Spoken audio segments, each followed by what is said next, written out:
नमस्कार दोस्तों। आज की कहानी का शीर्षक है तीसरी हंसी। मृत्यु के देवता ने अपने एक दूत को भेजा पृथ्वी पर। एक स्त्री मर गई थी, उसकी आत्मा को लाना था।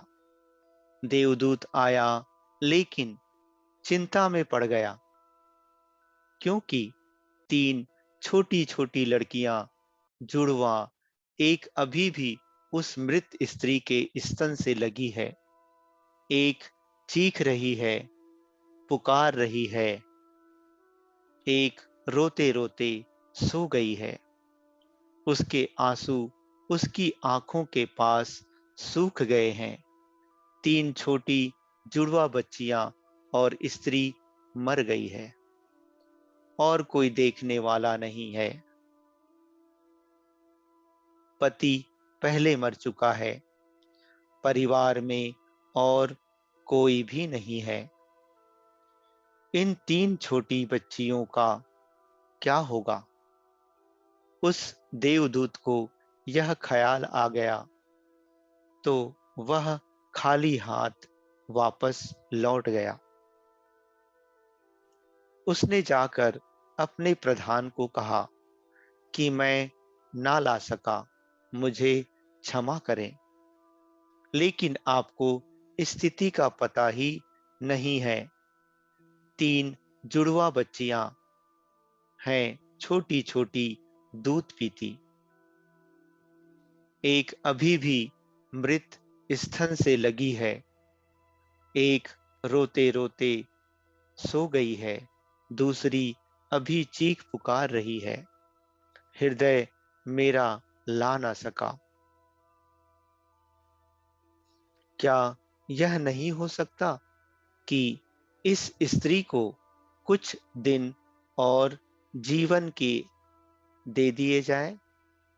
कम से कम लड़कियां थोड़ी बड़ी हो जाएं, और कोई देखने वाला नहीं है। मृत्यु के देवता ने कहा, तो तू फिर समझदार हो गया। उससे ज्यादा, जिसकी मर्जी से मौत होती है, जिसकी मर्जी से जीवन होता है, तो तूने पहला पाप कर दिया, और इसकी तुझे सजा मिलेगी।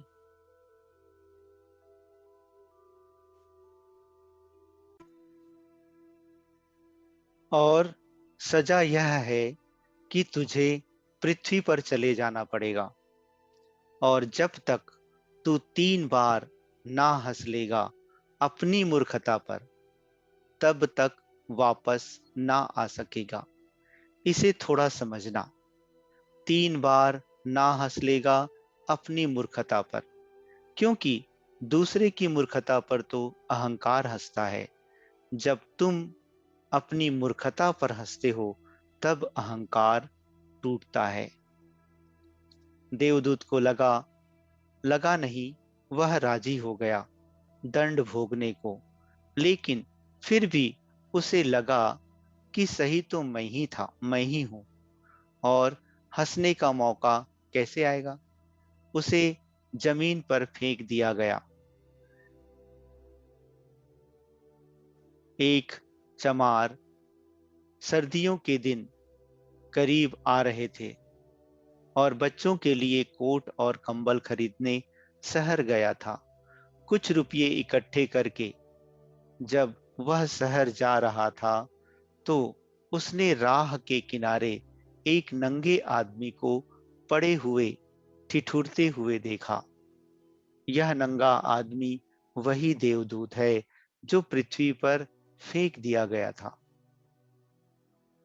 उस चमार को दया आ गई, और बजाय अपने बच्चों के लिए कपड़े खरीदने के, उसने इस आदमी के लिए कंबल और कपड़े खरीद लिए। इस आदमी को कुछ खाने पीने को भी ना था, घर भी ना था, छप्पर भी ना था जहां रुक सके। तो चमार ने कहा कि अब तुम मेरे साथ ही आ जाओ। लेकिन अगर मेरी पत्नी नाराज हो, जो कि वह निश्चित होगी, क्योंकि बच्चों के लिए कपड़े खरीदने लाया था, वह पैसे तो खर्च हो गए। वह अगर नाराज हो, चिल्लाए, तो तुम परेशान मत होना। थोड़े दिन में सब ठीक हो जाएगा। उस देवदूत को लेकर चमार घर लौटा। न तो चमार को पता है कि देवदूत घर में आ रहा है, ना पत्नी को पता है। जैसे ही देवदूत को लेकर चमार घर में पहुंचा, पत्नी एकदम पागल हो गई, बहुत नाराज हुई, बहुत चीखी चिल्लाई, और देवदूत पहली दफा हंसा। चमार ने उससे कहा, हंसते हो, बात क्या है? उसने कहा, मैं जब 3 बार हंस लूंगा तब बता दूंगा। देवदूत हंसा पहली बार, क्योंकि उसने देखा कि इस पत्नी को पता ही नहीं है कि चमार देवदूत को घर में ले आया है, जिसके आते ही घर में हजारों खुशियां आ जाएगी। लेकिन आदमी देख ही कितनी दूर तक सकता है। पत्नी तो इतना ही देख पा रही है कि एक कंबल और बच्चों के कपड़े नहीं बचे। जो खो गया है वह देख पा रही है, जो मिला है उसका उसे अंदाज ही नहीं है। मुफ्त घर में देवदूत आ गया है, जिसके आते ही हजारों खुशियों के द्वार खुल जाएंगे। तो देवदूत हंसा। उसे लगा अपनी मूर्खता, क्योंकि यह पत्नी भी नहीं देख पा रही है कि क्या घट रहा है। जल्दी ही, क्योंकि वह देवदूत था, 7 दिन में ही उसने चमार का सब काम सीख लिया, और उसके जूते इतने प्रसिद्ध हो गए कि चमार महीनों के भीतर धनी होने लगा। आधा साल होते होते तो उसकी ख्याति सारे लोक में पहुंच गई कि उस जैसा जूते बनाने वाला कोई भी नहीं, क्योंकि वह जूते देवदूत बनाता था। सम्राटों के जूते वहां बनने लगे। धन अपरंपार बरसने लगा। एक दिन सम्राट का आदमी आया और उसने कहा कि यह चमड़ा बहुत कीमती है, आसानी से मिलता नहीं है। कोई भूल चूक नहीं करना। जूते ठीक इस तरह के बनने हैं, और ध्यान रखना, जूते बनाने हैं, स्लीपर नहीं। क्योंकि रूस में जब कोई आदमी मर जाता है, तब उसको स्लीपर पहनाकर मरघट तक ले जाते हैं। चमार ने भी देवदूत को कहा कि स्लीपर मत बना देना, जूते बनाने हैं। स्पष्ट आज्ञा है, और चमड़ा इतना ही है। अगर गड़बड़ हो गई तो हम मुसीबत में फंसेंगे। लेकिन फिर भी देवदूत ने स्लीपर ही बनाए। जब चमार ने देखे कि स्लीपर बने हैं, तो वह क्रोध से आग बबूला हो गया। वह लकड़ी उठाकर उसको मारने को तैयार हो गया कि तू हमारी फांसी लगवा देगा, और तुझे बार बार कहा था कि स्लीपर बनाने ही नहीं है, फिर भी स्लीपर किस लिए? देवदूत फिर खिलखिलाकर हंसा।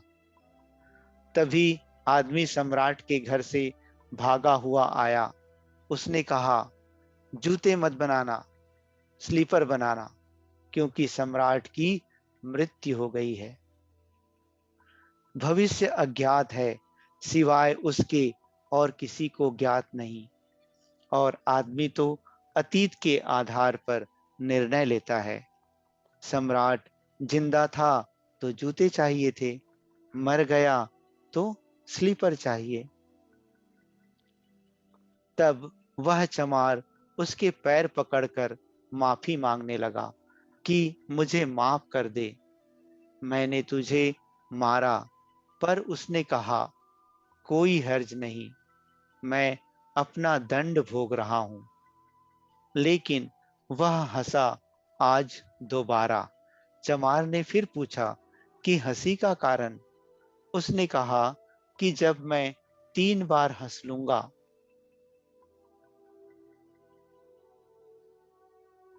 दोबारा हंसा इसलिए कि भविष्य हमें ज्ञात नहीं है, इसलिए हम आकांक्षाएं करते हैं जो कि व्यर्थ है। हम इच्छाएं करते हैं जो कि कभी पूरी ना होगी। हम मांगते हैं जो कभी नहीं घटेगा, क्योंकि कुछ और ही घटना तय है। हमसे बिना पूछे हमारी नियति घूम रही है और हम व्यर्थ ही बीच में शोरगुल मचाते हैं। चाहिए स्लीपर और हम जूते बनवाते हैं। मरने का वक्त करीब आ रहा है और जिंदगी का हम आयोजन करते हैं। तो देवदूत को लगा कि वे बच्चियां, मुझे क्या पता भविष्य उनका क्या होने वाला है। मैं नाहक बीच में आया और तीसरी घटना घटी कि एक दिन 3 लड़कियां आई, जवान। उन तीनों की शादी हो रही थी और उन तीनों ने जूतों के ऑर्डर दिए कि उनके लिए जूते बनाए जाएं। एक बूढ़ी महिला उनके साथ आई थी जो बड़ी धनी थी। देवदूत पहचान गया, ये वे ही 3 लड़कियां हैं जिनको वह मृत मां के पास छोड़ गया था और जिनकी वजह से वह दंड भोग रहा है। वे सब स्वस्थ हैं, सुंदर हैं। उसने पूछा कि क्या हुआ, यह बूढ़ी औरत कौन है? उस बूढ़ी औरत ने कहा कि ये मेरी पड़ोसिन की लड़कियां हैं। गरीब औरत थी, उसके शरीर में दूध भी न था, उसके पास पैसे लगते भी नहीं थे और 3 बच्चे जुड़वा। वह इन्हीं को दूध पिलाते पिलाते मर गई। लेकिन मुझे दया आ गई, मेरे कोई बच्चे नहीं हैं और मैंने इन तीनों बच्चियों को पाल लिया। अगर माँ जिंदा रहती तो ये तीनों बच्चियां गरीबी, भूख और दीनता और दरिद्रता में बड़ी होती। माँ मर गई, इसलिए ये बच्चियां तीनों बहुत बड़े धन वैभव में, संपदा में पली और अब उस बूढ़ी की सारी संपदा की ये ही 3 मालिक हैं और इनका सम्राट के परिवार में विवाह हो रहा है। देवदूत तीसरी बार हंसा और चमार को उसने कहा कि ये 3 कारण हैं। भूल मेरी थी, नियति बड़ी है और हम उतना ही देख पाते हैं जितना देख पाते हैं। जो नहीं देख पाते बहुत विस्तार है उसका, और हम जो देख पाते हैं उससे हम कोई अंदाज नहीं लगा सकते। जो होने वाला है, जो होगा, मैं अपनी मूर्खता पर 3 बार हंस लिया हूं। अब मेरा दंड पूरा हो गया और अब मैं जाता हूं। अच्छा दोस्तों, धन्यवाद।